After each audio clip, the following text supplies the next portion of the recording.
Sonic Boom Episode 25 Role Models. A giant robot shoots missiles towards some fleeing civilians, and Eggman says he'll treat them like ants. One of the civilians arbitrarily says that he's going to take them on a picnic, and a laser chases them into a tree. The heroes fall out of Tails' plane in style while holding enter beams, and Sonic uses a metal dish to reflect a laser back at the robot to immediately defeat it, lamely ending the fight way too early when I was really engaged in that action scene and thought it would last a couple more hits. It turns out that the heroes are going to be given a role model award. They weren't already?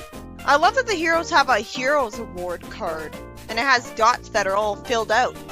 That has to be the case to give the heroes rent money in every continuity. The bad mother lectures the heroes about being bad role models. I did find it a really amusing line that she said that now she's going to find a nice sledge for the baby to play on, or whatever what she said. I'm typing this way after the fact. Then after they inexplicably try to shoot themselves out of a cannon into a trash can, they've never gone this far and ridiculous with what they do for fun. Out of nowhere, some platypus Mobian shows up and says that the mayor hired him because there were complaints that they're not good role models. Styx tells him that he just wants them to be soulless drones, and he literally says that they're not people anymore. No one would say that. He also starts whistling a whistle because of being themselves. I like that the show is finally showing awareness that the heroes are really irresponsible. It makes sense. It's taking advantage of the fact that they're teenagers. But sometimes it can get annoying. I don't think in any other continuity have the Freedom Fighters been this irresponsible and immature. Like, it was annoying when they were jeering at Tails to join a robot competition. After Sonic and Tails waste time saying "after you" near a burger joint, it was amusing that someone waiting in line said, "Will one of you just order already?" I love how she pronounced the word order. Then the platypus lectures them for not knowing the value of a home-cooked meal. To be fair, it is bad for them to constantly eat fast food burgers. And it wouldn't feel so bad if he at least explained that he wants the heroes to eat healthy so that they can be at their best when fighting Eggman. But even then, the heroes would be able to point out that it's never hindered them in fighting Eggman before. They've never gotten hurt because of stomach cramps. And they really missed an opportunity to call the platypus Bill. Like, really? Then the platypus complains about the gender stereotype that Amy's cooking. Amy points out that she's the only one who knows how to cook, and she enjoys it. Talk about missing the point. You don't have to write it so that she's the only one who knows how to cook. And he replies that it doesn't matter and she's a role model now. It would make more sense for him to say, "You people other than Amy, you need to learn how to cook too," and sending them to cooking classes. But to tell someone to stop cooking when normally every adult needs to learn how to cook, not just women? That doesn't make sense. It's like he's actively giving her bad advice. Meanwhile, Eggman's somehow being allowed by the mayor to waste time trying to prove he's a good role model. And then after he pulls his pole out of the garbage, he falls trying to pole vault. Styx makes me satisfied when she says she's sick of him and breaks something of his. But I really hate that it was off screen from lazy animation. It'd be a lot more cathartic if we saw her break whatever it was she broke. I really loved how her reaction to him was full of pent-up resentment, instead of her obnoxiously screaming in my face like she always does, like it's a hyperactive little kids show on Nickelodeon. Anyways, an old man tells the heroes that Eggman's attacking the village with a giant robot, and the platypus wastes a bunch of time telling the heroes what they can't do. Like telling Knuckles not to break anything. But he has to break Eggman's robots! He should have said, "Don't break anything other than the robots." Like, don't cause collateral damage. But the heroes don't do that anyways. Wouldn't it have been interesting if Eggman succeeded in his plan because of all the time this idiot wasted on them?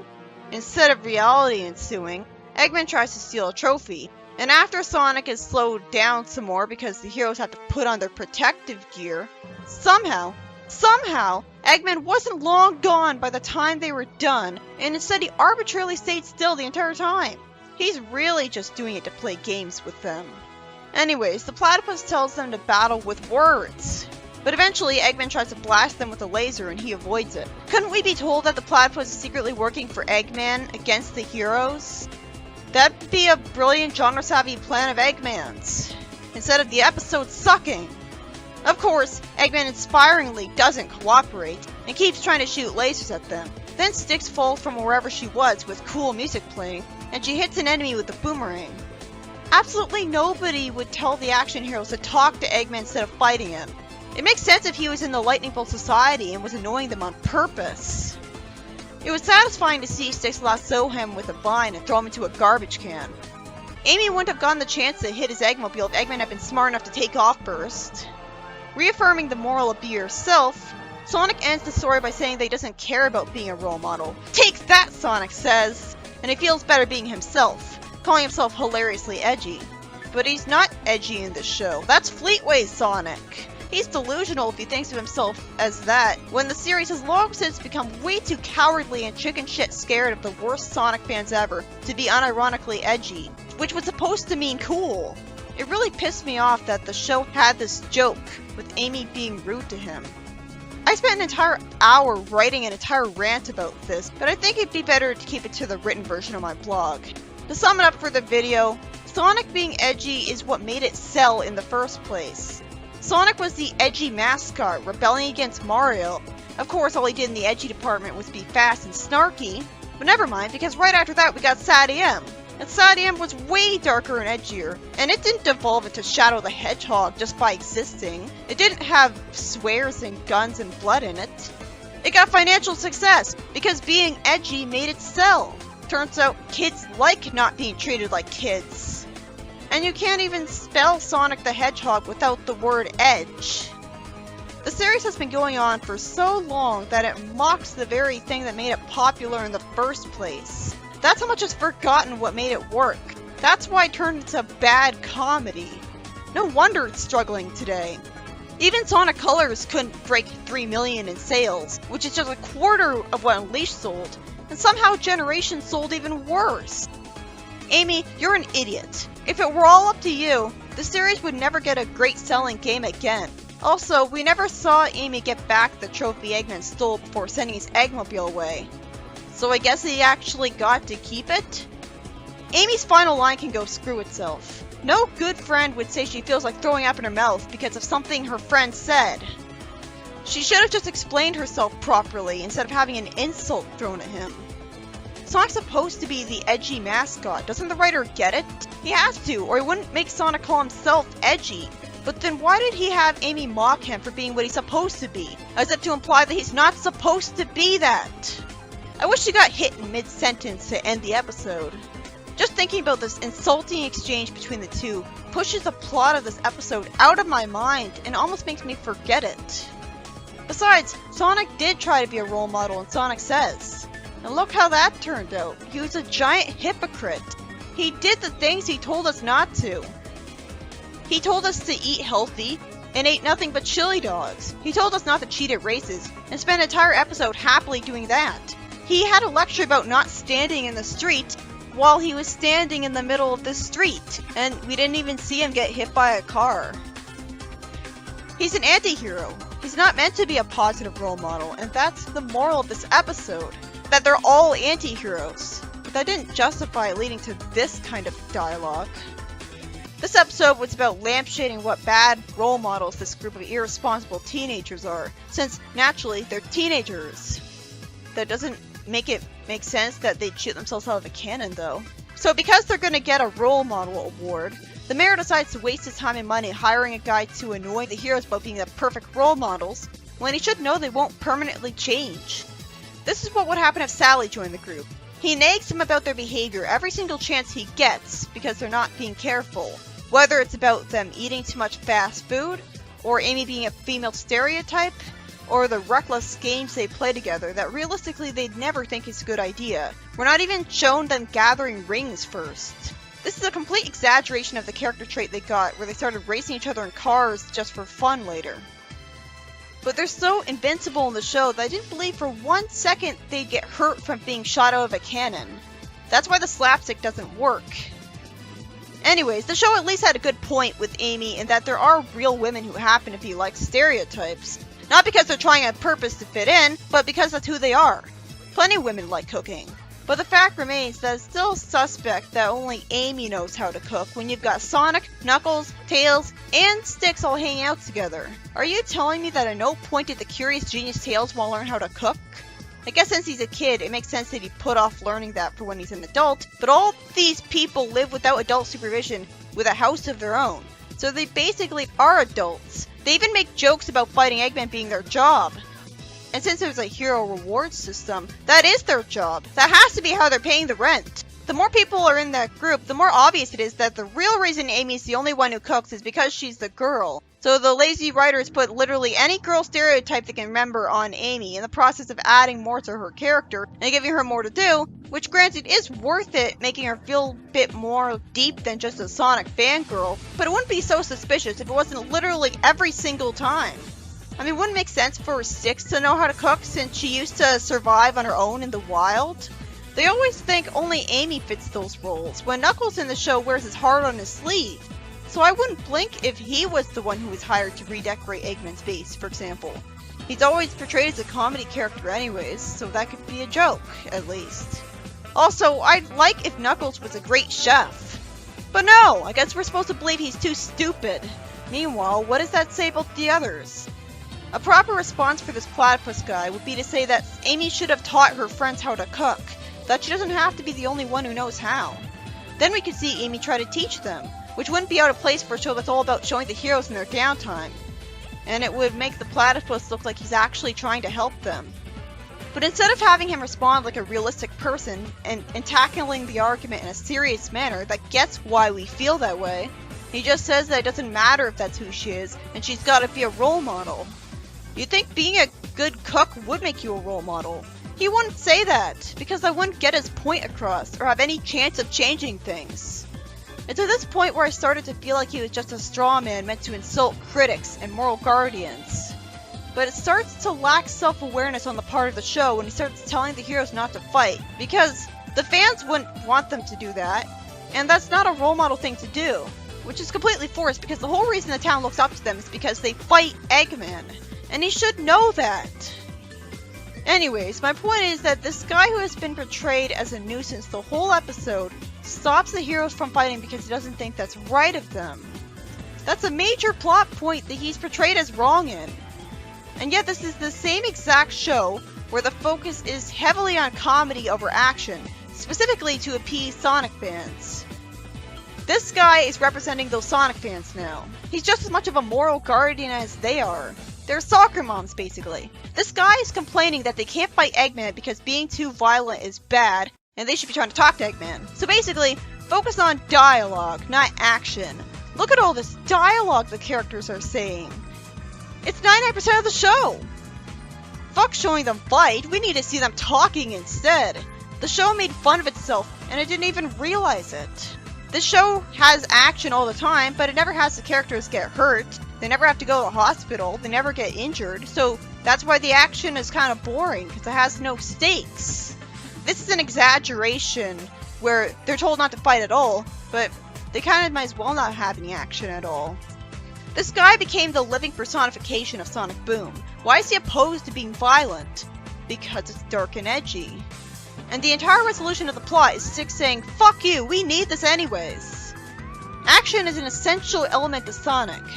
The minute I get a tense, exciting scene where the heroes are in danger is the minute I remember why I love the series in the first place.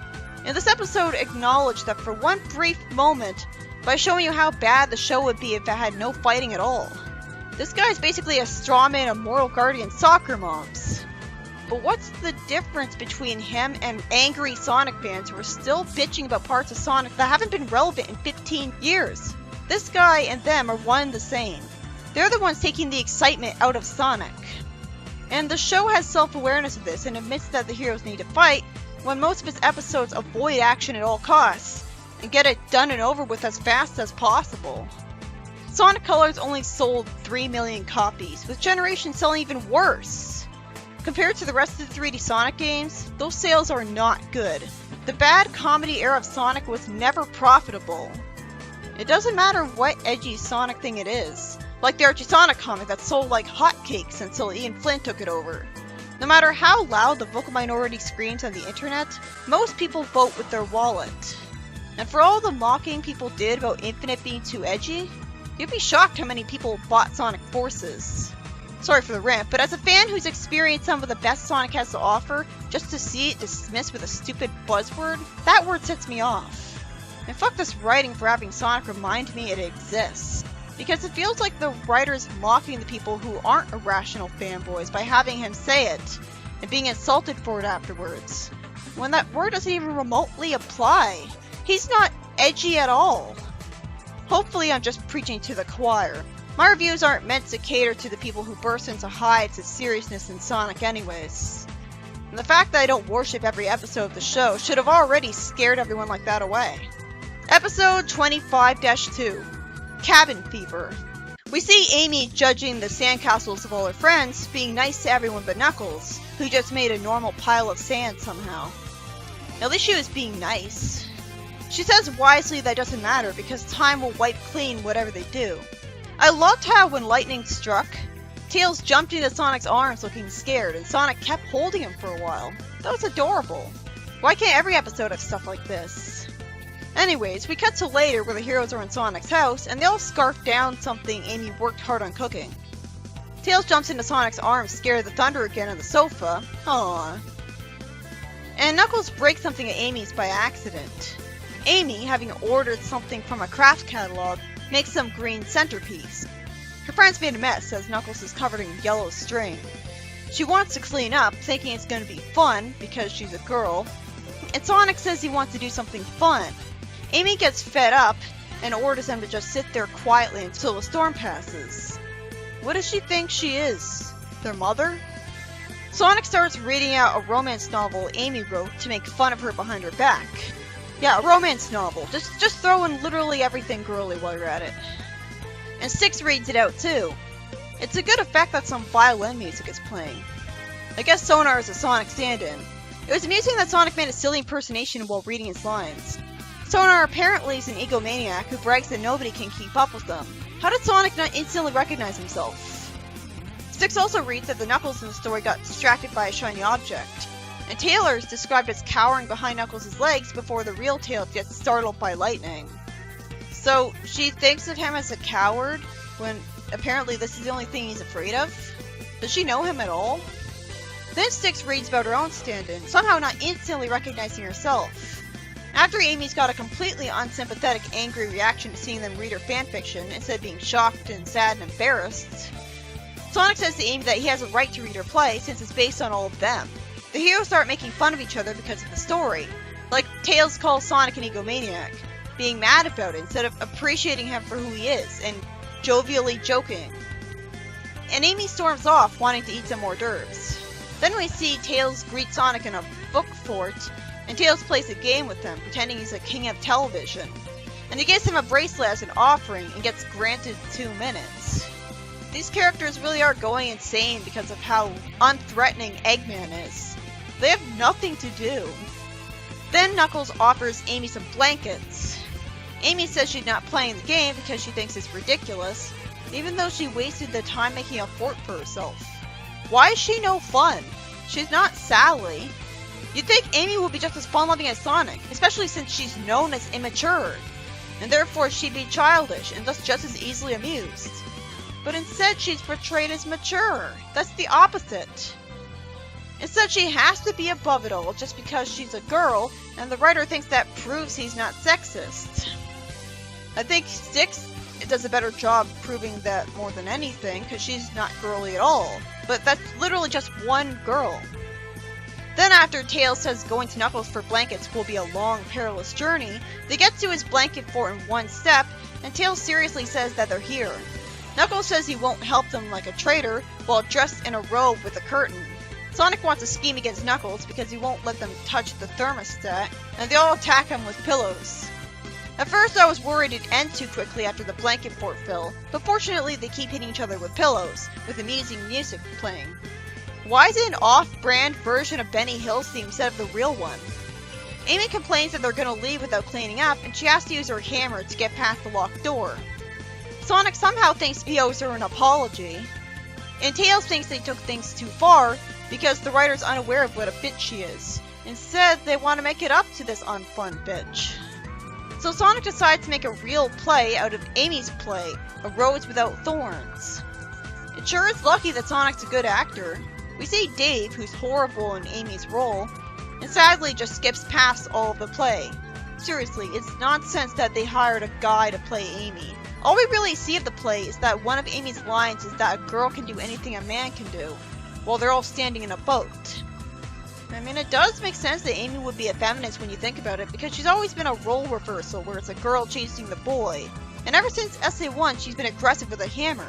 So aside from her misleading dress and pink hair, she's always been flaunting gender roles. But one, it makes the fact that they give her every girly hobby under the sun even more confusing. And two, it doesn't make her sympathetic to me when she's too pushy about feminism, because it humiliates feminism. It comes off like she's too desperate to prove herself. Like she lets herself be too annoyed by sexism instead of enjoying life, and doubts her beliefs. It's really lame and disappointing that we don't get to see the general overall plot of what her play was. That's a huge missed opportunity. Obviously, the episode should have been about that, not about the heroes wasting time during a storm. This was an amusing episode where we see the Sonic characters in their downtime.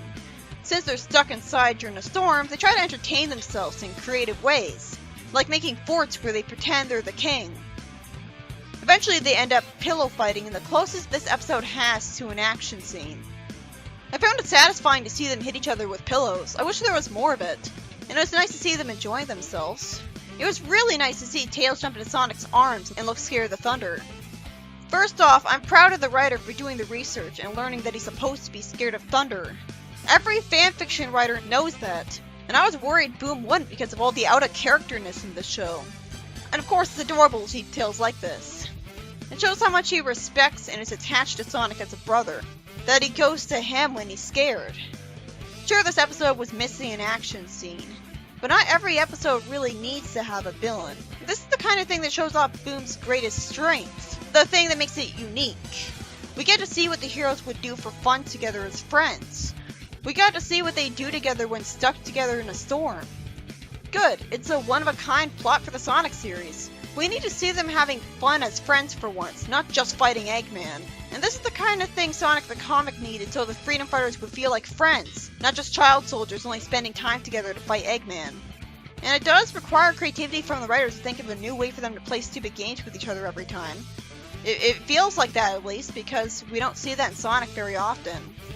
Sure, it makes them look immature and silly, but they're teenagers. I just feel like that because I'm not used to it, because most continuities don't get around to showing us what Sonic would do for fun with his friends. Until now, I just picture them fighting Eggman together. Realistically though, why don't they just watch Netflix during a storm? I get satellite being out, but not cable or the internet. Well, maybe it's because since they're thrill seekers fighting Eggman every day, they get bored so easily without risking their lives that they need to challenge themselves by coming up with games of their own. They'd rather use their brains to move around a lot than sit on the couch all day. Hey, that's a pretty positive message. They'd feel more active doing childish games like this than just sitting on the couch watching TV all day. I couldn't imagine Sonic being anything but bored with that. Usually every action scene Boom is the same anyways. The heroes all beat robots in one hit. They're phoned in, obligatory, and generic. It's still better to have them though. It's kind of the whole point of the Sonic franchise. The real problem with this episode was that Amy was being an annoying, no-fun whiner the whole time for no real reason. And since she's never been like this in any other continuity, so usually I just picture her to be fun-loving, I can't help but feel like she's only being mature by immaturely bitching about them having fun instead of letting them enjoy themselves. Because she's the girly girl. She's the only girl character among them that's not a complete joke like Styx. So she's forced into this above-it-all level-headed nag position because of the women are wiser trope. The kind of trope that men write because they're desperate to not look sexist. But by treating female characters differently, they run into that trap anyways. It's not like this is always sexist, because there are women like this in real life, so it's not a made-up stereotype of women, that's just who Amy is here. It wouldn't be so bad at the writing if, one, this wasn't a completely different characterization of Amy from the standard, making me notice the difference and wonder why she got re-characterized this way in particular. And 2, it wouldn't be so suspicious if we had at least one more girl character in the main group who wasn't too much of a joke for the writer to care about making a developed character. Like Percy! This is the one girl they have that they try to make a person, and that's the personality they chose, because fuck it, it's a Friday. She gets all the girl stuff dumped on top of her just because she was born a girl. I feel like that's not fair, but that's more than worth it if it means there's more to her as a person. I like that she likes arts and crafts. She's taking an interest in something other than Sonic. That's a girly thing too, though. I can tell that we're supposed to think that because all of the men make a mess with it, of course. Can't have even one male character be good at her territory. Even though Tails would work just fine being good at that kind of stuff. Knuckles and Sonic fine, one's manly and the other's supposed to be cool, but come on, Tails is a cute little kid.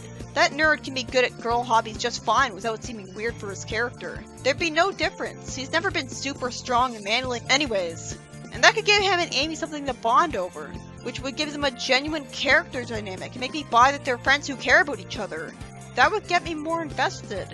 Why can't Tails be good at redecorating a house? Or arts and crafts? He's a genius!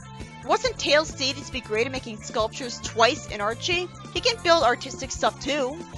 The fact that it's always just Amy is what makes me suspicious because of all the different talents and hobbies and interests she has that are girly, that are all solely the possession of her. Not even the least manly of her friends get to share that with her. The fact that she keeps herself busy by focusing on hobbies like this and honing her skills at cooking and decorating already makes her more respectable than most Amy's, because rather than obsessing over Sonic, she focuses her attention and energy on self-improvement and hobbies. That's already more mature and respectable. And every Amy should strive to become like this, because this is genuinely mature of her, even if too much to the point where I think of her as an adult. Seriously, what teenager does arts and crafts, knows how to redecorate a house, and can cook? Combine that with her living in a house with no parents around. That's why we kinda need to see them goofing off with these games together, no matter how pointless they are. Because at least this makes them feel like genuine teenagers for the first time, while normally their age doesn't